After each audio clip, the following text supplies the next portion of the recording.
The bitter wind howled across the Montana territory like a vengeful spirit, whipping snow into blinding clouds as Bethany Moore clutched her thin shawl closer to her trembling body. February 1878 had brought the harshest winter anyone in these parts could remember, and now she was paying the price for her foolish determination to reach her sister's homestead before nightfall. Just a little farther, Bethany whispered through blue-tinged lips, her words immediately swallowed by the howling storm. The wagon wheel had broken 3 miles back, forcing her to continue on foot. Her boots, soaked through with snow, felt like blocks of ice. Each step became more difficult than the last as the cold penetrated her bones. Bethany had come west after receiving her sister's letter describing the opportunities in Helena. With their parents gone and nothing left for her in Boston, the promise of a new life had been irresistible.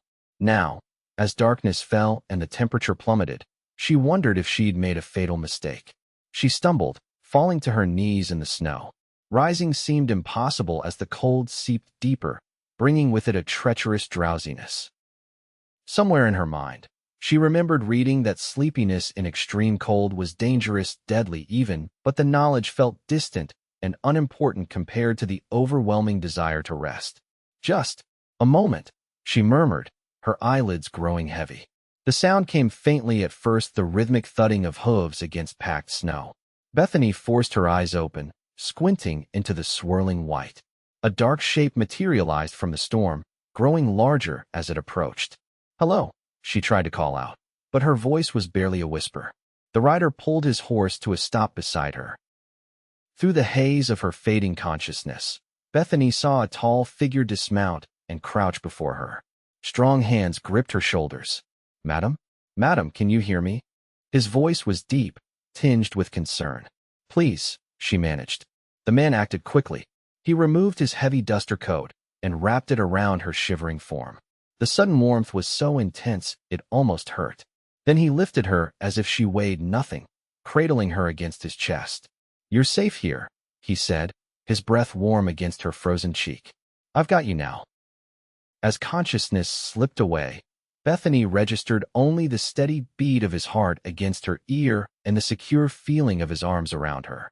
Isaac Clayton had been tracking a lost calf when the storm worsened. He'd nearly missed seeing the woman in the snow, her dark clothing blending with the shadows of approaching night. Now, as he urged his horse forward through the blizzard, he wondered what twist of fate or foolishness had brought such a delicate-looking woman out alone in weather that would kill most men. His cabin appeared through the curtain of snow, a small haven in the wilderness. He'd built it 3 years ago after purchasing the land from a discouraged homesteader heading back east. It wasn't much a single room with a loft, but it was solid, and right now it represented survival. Isaac dismounted, keeping the woman cradled against him. She hadn't stirred since falling unconscious, and that worried him. He shouldered open the door and carried her inside, grateful that he'd left a fire burning in the stone fireplace. "Hold on, miss," he muttered, though he doubted she could hear him. He laid her gently on his bed, keeping his coat wrapped around her. In the firelight, he got his first clear look at her face. Despite the alarming bluish tint to her lips, she was beautiful. Honey-colored hair escaped from beneath her snow-crusted bonnet, and her features were delicate but strong. She couldn't be more than 25. Isaac stoked the fire until it roared, then turned his attention back to the woman. Her clothes were soaked through, and he knew from bitter experience that wet clothing would only continue to steal her body heat. The realization of what needed to be done made him hesitate. "Madam," he tried. "Madam, can you hear me?"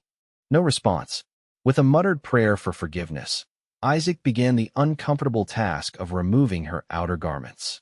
He worked quickly, eyes averted as much as possible, preserving her modesty as best he could while racing against the deadly cold. He wrapped her in every blanket he owned and placed her closer to the fire. Once she was settled, Isaac tended to his horse and brought in extra firewood. The storm showed no signs of abating. They'd be confined to the cabin for at least a day, maybe longer. Bethany drifted back to consciousness slowly, aware first of the blessed warmth surrounding her, then of unfamiliar sounds: the crackle of a fire, the soft breathing of another person, the howl of wind against sturdy walls.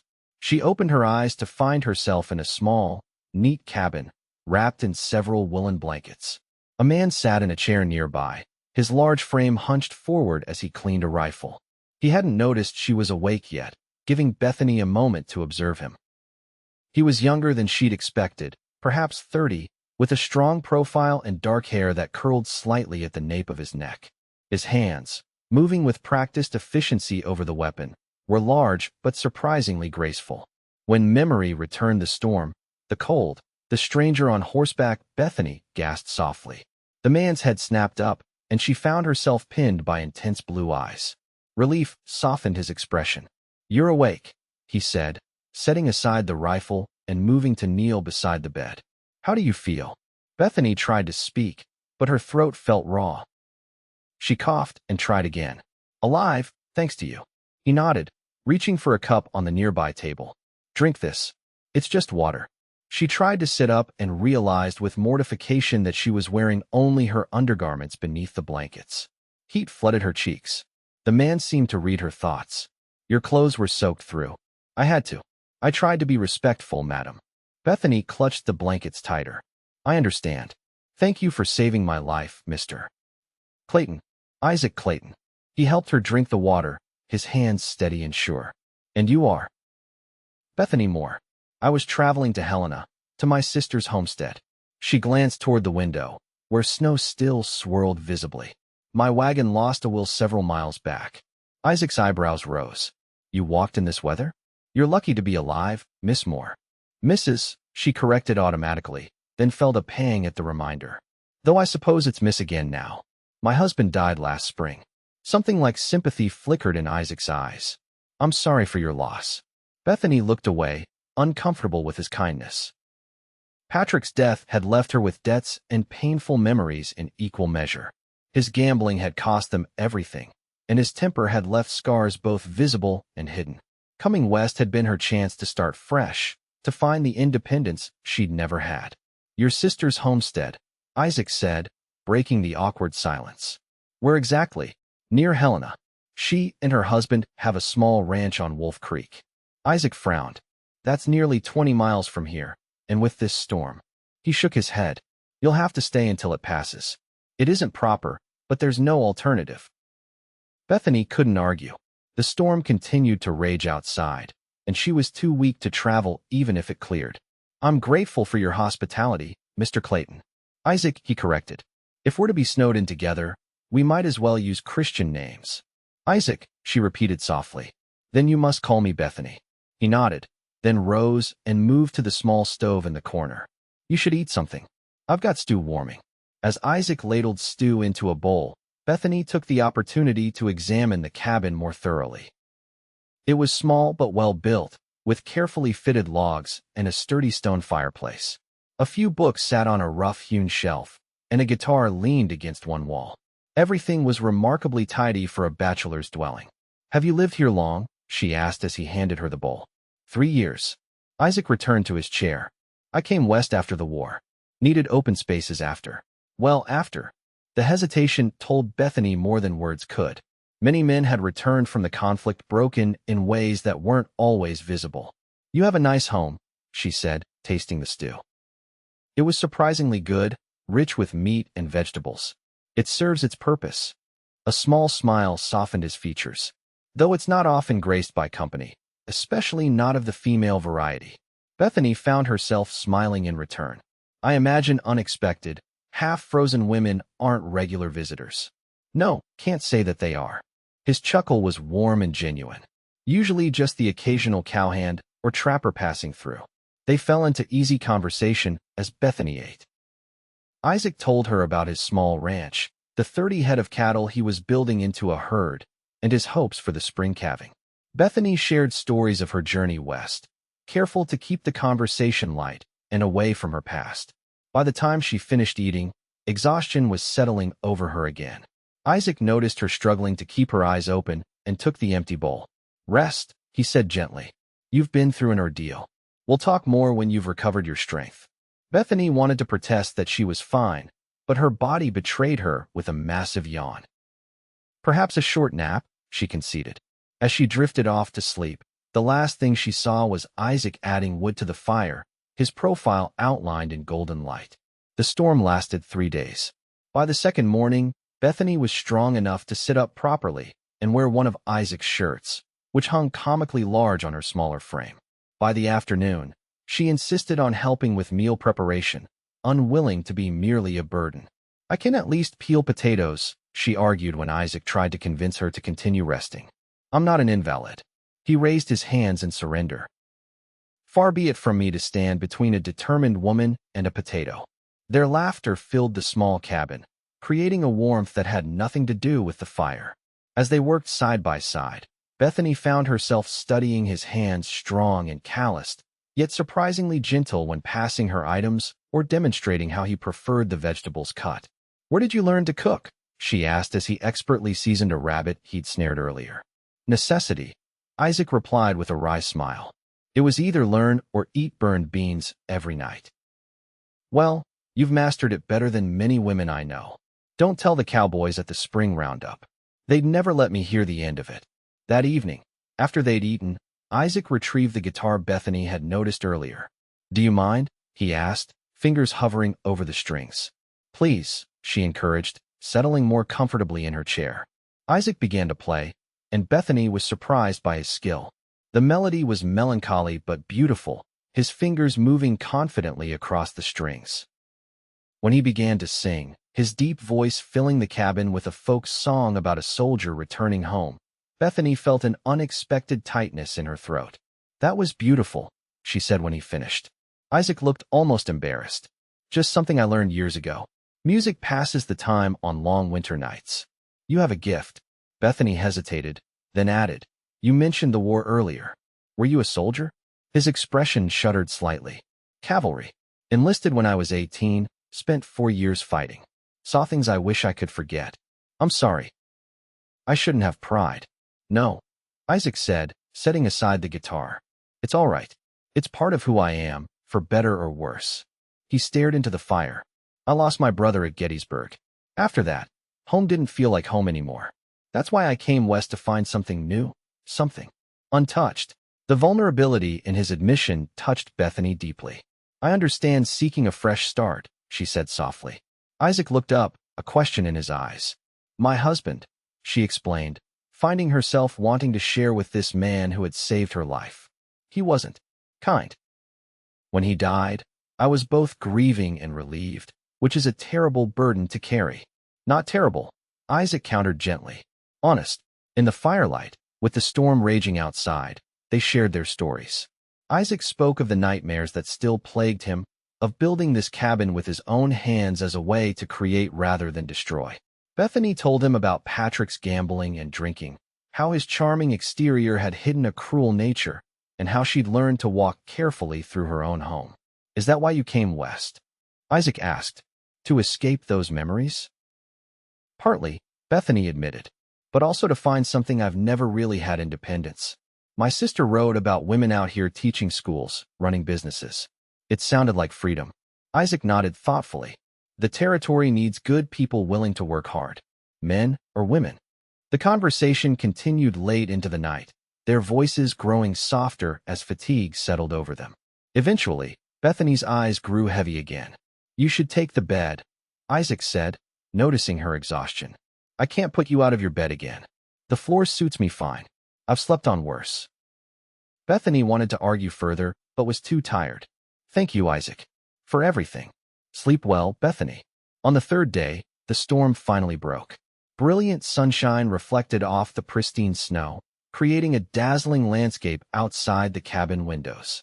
Bethany stood at the door, squinting against the brightness, and felt a curious mixture of relief and disappointment. "I should be able to take you to your sister's tomorrow," Isaac said, coming to stand beside her. "The drifts need to settle a bit, and I'll need to check on my cattle, but we could leave at first light." Bethany nodded, surprised by the reluctance she felt at the thought of leaving. "Of course. You've already done far more than could be expected." "It was my pleasure," Isaac said, and the sincerity in his voice made her turn to look at him. They were standing closer than she'd realized, close enough that she could see flecks of gray in his blue eyes. For a moment, neither moved. Then Isaac cleared his throat and stepped back. "I should go check the livestock," he said. Will you be all right here alone? Of course, Bethany assured him. Go. I'll prepare something for when you return.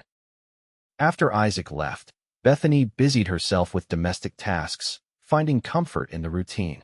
She'd managed to salvage some of her clothes, which had dried by the fire, though her dress remained damp in places. Still, it was better than wearing Isaac's oversized shirt.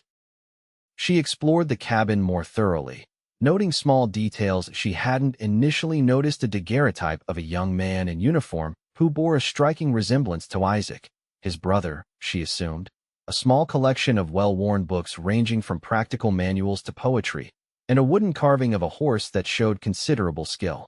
By the time Isaac returned, Bethany had prepared a simple meal and tidied the already neat cabin. He stomped snow from his boots at the door, his cheeks ruddy from the cold. "Everything all right with your cattle?"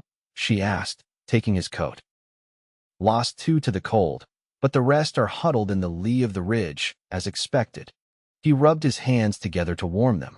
"Something smells good. Just beans and bacon. Nothing fancy.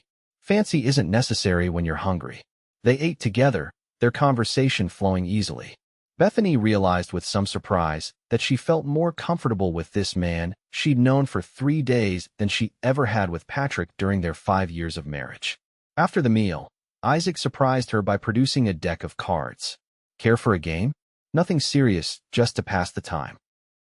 Bethany hesitated, memories of Patrick's gambling flashing through her mind. Isaac noticed her discomfort immediately. "We don't have to. It was just a thought." "No, it's all right," she decided. "What game did you have in mind?" They played several hands of rummy, and Bethany found herself enjoying the simple pleasure of the game without the tension that had accompanied card playing in her former life. Isaac was a gracious winner and an equally gracious loser, teasing her gently when she won 3 hands in a row. "I suspect you've played before," he said with a raised eyebrow. Bethany smiled. "My father taught me. He believed games built character." "Smart man." As evening approached, a melancholy settled over Bethany. Tomorrow she would leave for her sister's homestead, and this unexpected interlude would end. The thought saddened her more than it should have. "Penny for your thoughts," Isaac said, noticing her distraction as he dealt another hand. "I was just thinking about tomorrow," she admitted. "Having second thoughts about continuing to your sister's?" Bethany hesitated. "No, not exactly. It's just—" She set down her cards, unsure how to express what she was feeling. Isaac waited patiently, his expression open and attentive. "These past few days have been strange," she finally said. "I nearly died in that storm, yet somehow I've felt more alive here than I have in years." "The nearness of death can do that," Isaac suggested. "Makes you appreciate the simple things." "Perhaps." Bethany looked around the cabin, at the fire crackling in the hearth, at the remains of their meal on the table. "Or perhaps it's the company." The words hung in the air between them. Isaac set down his cards and reached across the table, his fingers hovering near hers without quite touching. "Bethany," he began, then stopped, searching for words. "Yes?" she prompted when he didn't continue.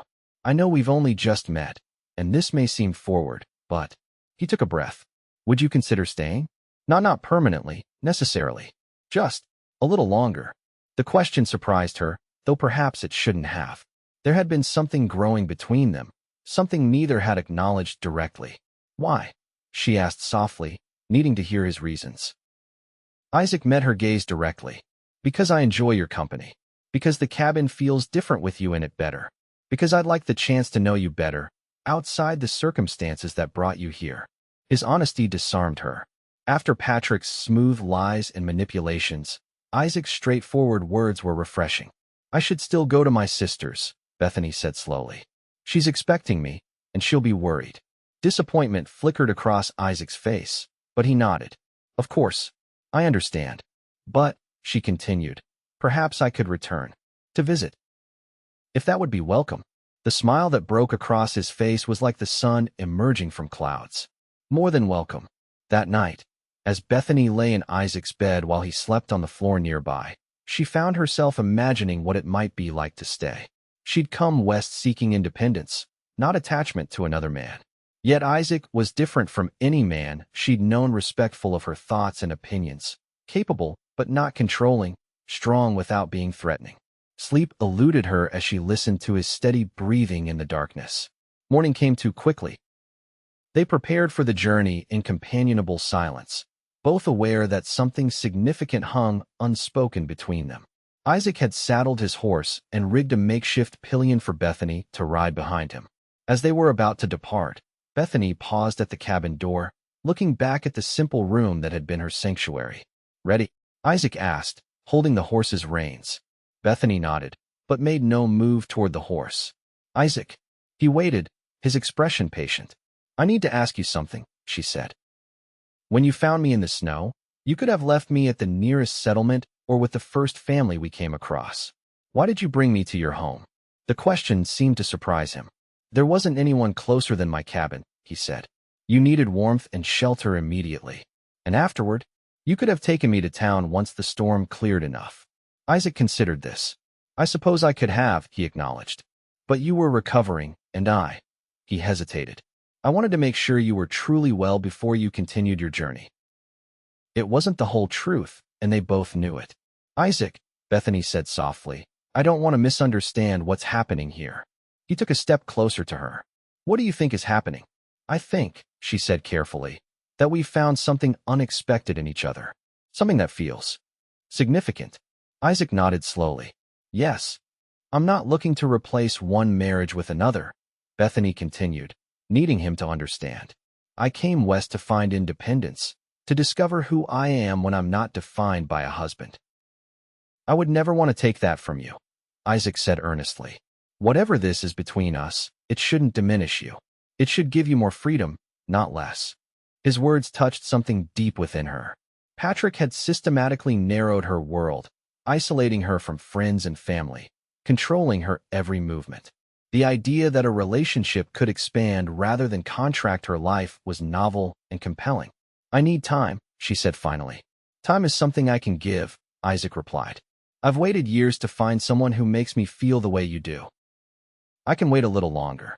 The journey to Bethany's sister's homestead took most of the day.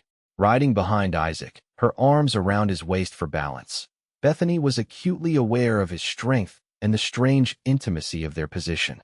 They spoke little, each lost in their own thoughts as the miles passed beneath the horse's hooves. Lucy's face when she opened the door to find her sister standing there was a picture of shock and joy.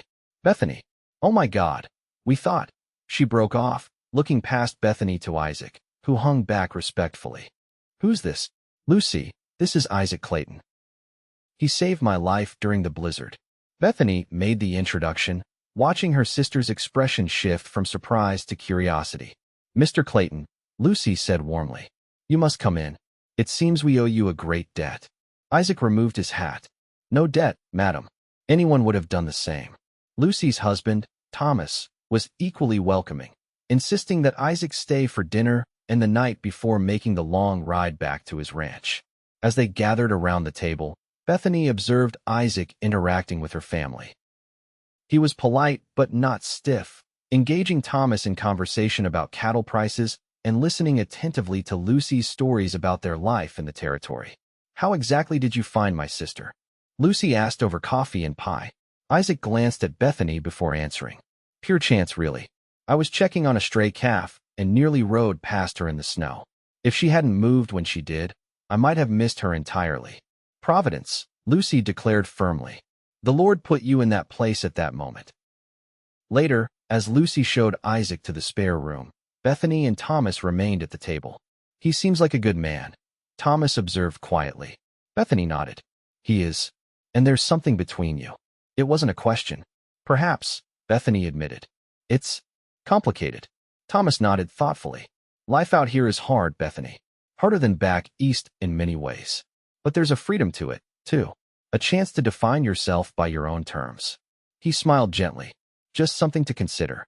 The following morning, Isaac prepared to depart. He checked his saddle, tightened the cinch, and turned to find Bethany waiting to say goodbye.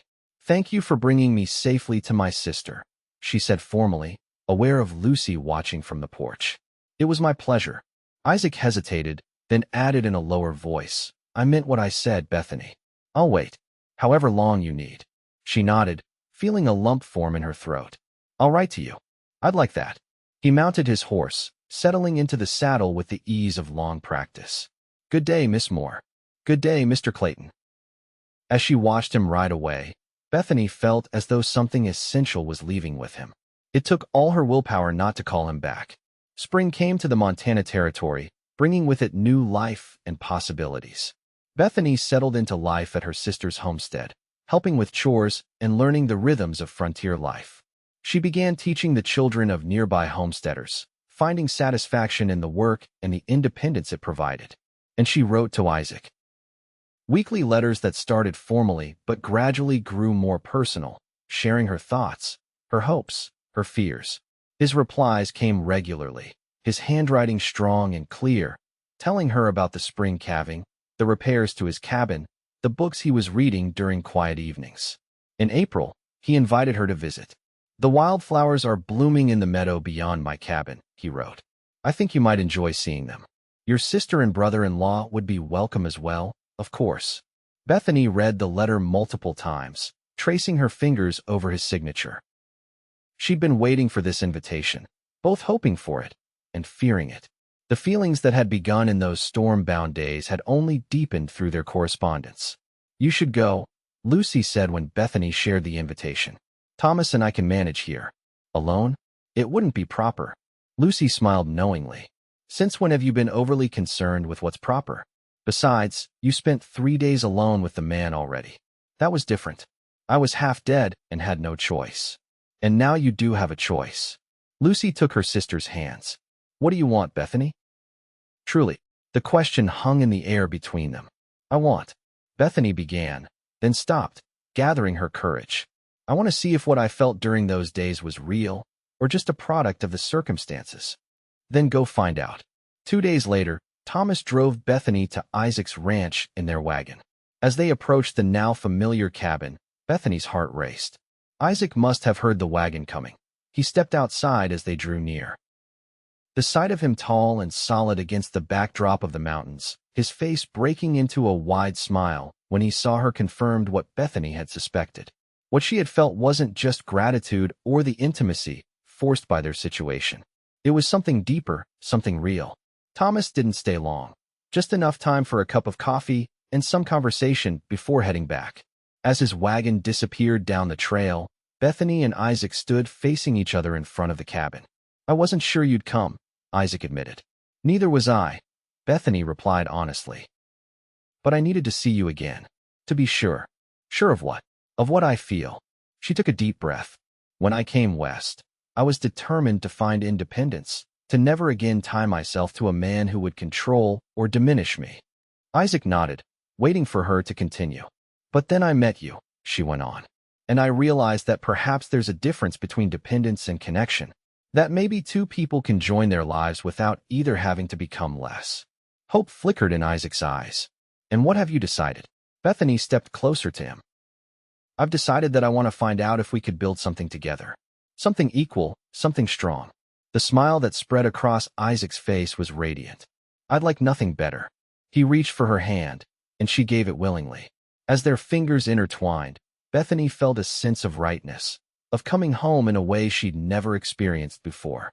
"I have something for you," Isaac said, leading her to the wildflower meadow he'd mentioned in his letter. In the center of the blooming flowers stood a small wooden structure. As they drew closer, Bethany realized it was a schoolhouse in miniature, just big enough for perhaps a dozen children. "What is this?" she asked, bewildered. "Your independence," Isaac replied. "I heard from Thomas that you've been teaching. This territory needs educated children, and you clearly have a gift for it. I thought," he gestured to the tiny building, "that perhaps you might consider establishing a proper school here." Bethany stared at the little schoolhouse, then at Isaac. "You built this? For me?" "For the children," he corrected with a slight smile. "But yes, with you in mind. If you decide to stay, that is." The gesture touched her deeply. It wasn't a cage or a trap. It was an opportunity, a recognition of her abilities and desires. "And if I do stay?" she asked. "What then?" Isaac took both her hands in his. "Then we take our time. We learn each other properly. And maybe, when you're ready, if you're ever ready, we could consider making it permanent. And if I want to maintain my independence, my teaching, then that's what you'll do," he said simply. With my full support. In that moment, looking into his earnest blue eyes, Bethany knew she had found something precious and rare, a man who saw her strength as an asset rather than a threat, who wanted to build with her rather than contain her. "I'd like to stay," she said softly. "At least for a while." Isaac's smile was like the sun breaking through clouds. Slowly, giving her every chance to pull away, he leaned forward and pressed his lips to hers in a gentle kiss that held both passion and promise. When they parted, Bethany felt as though something that had been broken inside her for a very long time had finally begun to heal. 1 year later, on a bright spring morning much like the one when Bethany had first returned to Isaac's ranch, they stood together before a small gathering of friends and family. The tiny schoolhouse had grown into a proper building that now served 15 children from the surrounding homesteads. Beside it stood Isaac's cabin, expanded over the months to include a proper bedroom and larger kitchen. As they exchanged their vows, Bethany thought back to that frigid February night when she had nearly frozen to death in the Montana snow. How strange that what had seemed like the end had actually been a beginning, the first chapter of a story she never could have imagined. "I now pronounce you husband and wife," the circuit preacher declared. Isaac's kiss was familiar now, but no less thrilling than the first. Around them, their neighbors and friends cheered and applauded. Later, as they danced under the stars to the music of fiddles and guitars, Isaac pulled Bethany close. "Happy?" he asked softly. Bethany looked up at the man who had saved her life in more ways than one, the man who had shown her that love could strengthen rather than diminish, that partnership didn't have to mean submission. "Completely," she answered, and knew it was the simple truth. The Montana Territory was still wild, still harsh, still challenging in countless ways. But Bethany Moore Clayton had found her place in it, teaching children by day, returning to Isaac's arms each evening, building a life that honored both her independence and their connection. And when winter storms howled around their sturdy cabin, they would hold each other close and remember how a moment of desperate need had led to a lifetime of love.